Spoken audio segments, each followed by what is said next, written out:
Good morning. It's Thursday, the 19th of December, 2024, and we are continuing on with our series on finishing strong in 2024. I was up early this morning. I had the dogs and the cat on the couch with me. I was drinking a cup of tea. I had my Bible and my notebook.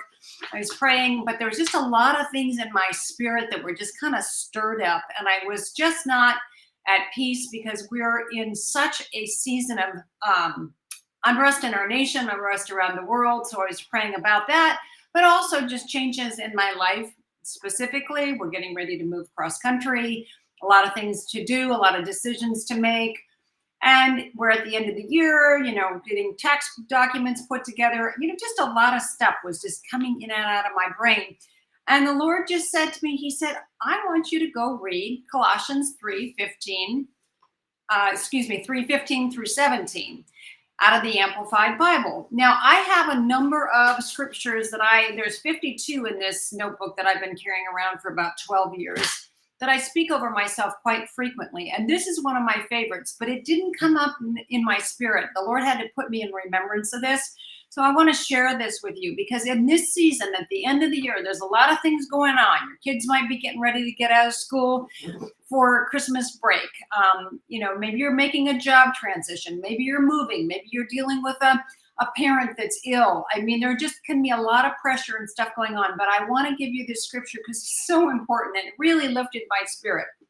So it says, let the peace, soul harmony, which comes from Christ, rule and act as an umpire continually in your hearts, deciding and settling with finality all questions that arise in your minds. In that peaceful state, we need to let our minds get to that peaceful state. So this is so important for us to just be thinking about this. The Lord is speaking to us here, and He said He wants us to allow the peace, the soul harmony, which comes from Christ, to rule and act as an umpire continually. So what did I entitle this today? Who is your umpire? Because I was asking myself that same thing this morning. Am I going to do it God's way, or am I going to try to figure it out and be all frenetic and all over the place? So there's 4 words that really stuck out on me here in this passage that I want to share with you. First of all is peace. And what does that mean?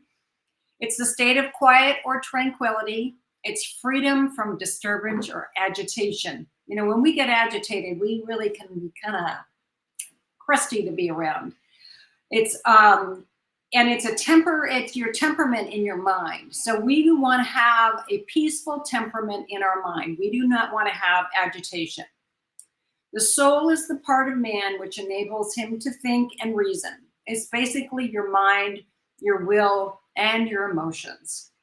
And harmony is a lovely word, and it comes from the Latin, which is harmonia, which means setting together in agreement or coming together harmoniously, smoothly, like a seam in a shirt. It smoothly comes together. That was another example in the dictionary about harmony. But we have to think about coming together harmoniously with the Lord and letting Him deal with all the situations that are confronting our lives. And umpire, well, we've all been to sporting events. We know what umpires do, but for in our lives, it's the third person called in to decide a controversy or a question.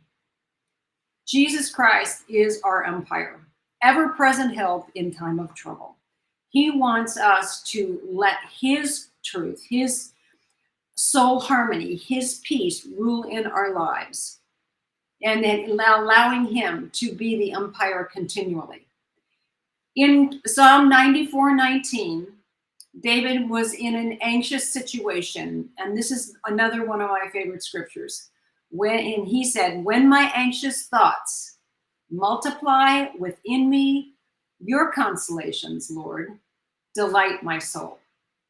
That's your mind, your will, and your emotions. Let the consolations of God delight your soul. Submit everything to the Lord that is on your plate today, tomorrow, and every remaining day that you're here on this earth. Submit it all to the Lord and let Him be your umpire of peace. It will make a huge difference.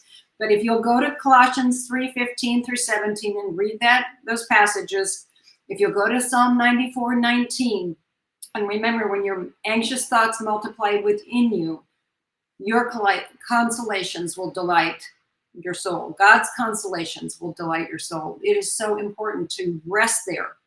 The end of Colossians 3:17 says, be thankful, appreciative, giving praise to God always. And that is, I will tell you, praise, worship and praise breaks through all confusion, all anxiety, all despair, all heartache, everything that you think that you cannot overcome. If you will raise your eyes up and look up, raise your hands up and raise your voice up to the Lord and say, I will give you praise and thanksgiving in all things, not for all things, but in all things, because God will always make a way where we see no way. So let Jesus Christ be your umpire of peace in this season when we're getting ready to celebrate his birth. You've been moving into new beginnings. We're going to finish strong in 2024, and let us always giving praise and thanksgiving to the Lord and thanking him that he is our steadfast umpire. Thanks for joining me today. See you tomorrow. We'll see what the Lord has to say. Thanks for joining me on 5 Minutes on Faith. Bye-bye.